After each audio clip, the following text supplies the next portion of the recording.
ಕರ್ನಾಟಕ ಸರ್ಕಾರ, ಜಿಲ್ಲಾ ಪಂಚಾಯತ್, ಮಹಿಳಾ ಮತ್ತು ಮಕ್ಕಳ ಅಭಿವೃದ್ಧಿ ಇಲಾಖೆ, ಮಕ್ಕಳ ರಕ್ಷಣಾ ಘಟಕ, ಮಕ್ಕಳ ಸಹಾಯವಾಣಿ, ಆರೋಗ್ಯ ಮತ್ತು ಕುಟುಂಬ ಕಲ್ಯಾಣ ಇಲಾಖೆ, ಸಾರ್ವಜನಿಕ ಶಿಕ್ಷಣ ಇಲಾಖೆ, ಶಿಶು ಅಭಿವೃದ್ಧಿ ಯೋಜನೆ, ಕೊಳ್ಳೇಗಾಲದವರ ಸಂಯುಕ್ತ ಆಶ್ರಯದಲ್ಲಿ ನಡೆದ ಮಕ್ಕಳ ಹಕ್ಕುಗಳ ಬಾಲ್ಯ ವಿವಾಹದಿಂದ ಉಂಟಾಗುವ ದುಷ್ಪರಿಣಾಮಗಳು, ಪೋಕ್ಸೋ ಕಾಯ್ದೆ, ಹೆಣ್ಣು ಭ್ರೂಣ ಹತ್ಯೆ ನಿಷೇಧ ಮತ್ತು ನಿಯಂತ್ರಣ ಕುರಿತು ಅರಿವು ಕಾರ್ಯಕ್ರಮವನ್ನು ಸಂತ ಫ್ರಾನ್ಸಿಸ್ ಝೇವಿಯರ್ ಶಾಲೆ ಕಾಮಗೆರೆಯಲ್ಲಿ ಇಂದು ನಡೆಯಿತು.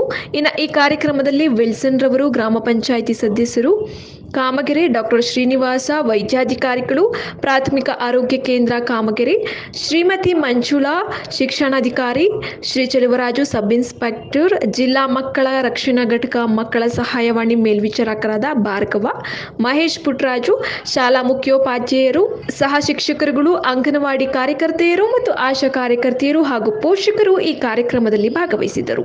ಈ ಕಾರ್ಯಕ್ರಮವನ್ನು ಉದ್ಘಾಟನೆ ಮಾಡಿ ಮಾತನಾಡಿರುವ ಡಾಕ್ಟರ್ ಶ್ರೀನಿವಾಸ, ವೈದ್ಯಾಧಿಕಾರಿಗಳು, ಮಕ್ಕಳ ರಕ್ಷಣೆ, ಬಾಲ್ಯ ಸುರಕ್ಷತೆ ಪ್ರತಿಯೊಬ್ಬರ ನಾಗರಿಕನ ಕರ್ತವ್ಯ. ಆದರೆ ಇಂದು ಮಕ್ಕಳು ಭ್ರೂಣಾವಸ್ಥೆಯಿಂದಲೇ ಶೋಷಣೆಗೊಳಗಾಗುತ್ತಿದ್ದಾರೆ.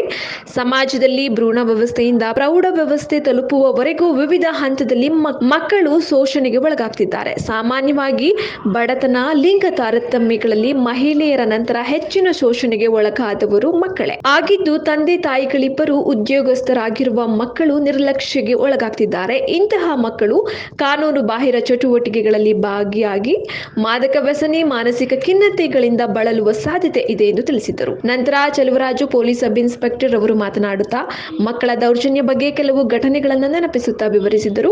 ನಂತರ ಮಹೇಶ್ ರವರು ಮಕ್ಕಳ ಸಹಾಯವಾಣಿ ವಿಷಯ ಕಾರ್ಯಕರ್ತೆಯರ ಮಾತನಾಡುತ್ತಾ ಮಕ್ಕಳ ಹಕ್ಕುಗಳ ಬಗ್ಗೆ, ಹೆಣ್ಣು ಭ್ರೂಣ ಹತ್ಯೆಯ ಬಗ್ಗೆ ಉದಾಸಹಿತ ವಿವರಣೆಯನ್ನ ಕೊಟ್ಟು ಮಾತನಾಡಿದರು. ನಂತರ ಪುಟ್ಟರಾಜು ರವರು ಇಲಾಖೆಯಿಂದ ಮಕ್ಕಳಿಗೆ ದೊರೆಯುವ ಸೌಲಭ್ಯಗಳ ಬಗ್ಗೆ ವಿವರವಾಗಿ ತಿಳಿಸಿದರು. ಇದನ್ನ ಎಲ್ಲಾ ಮಕ್ಕಳು ಸಂಪೂರ್ಣವಾಗಿ ಬಳಸಿಕೊಳ್ಳಬೇಕೆಂದು ಮಕ್ಕಳಿಗೆ ತಿಳಿಸಿದರು.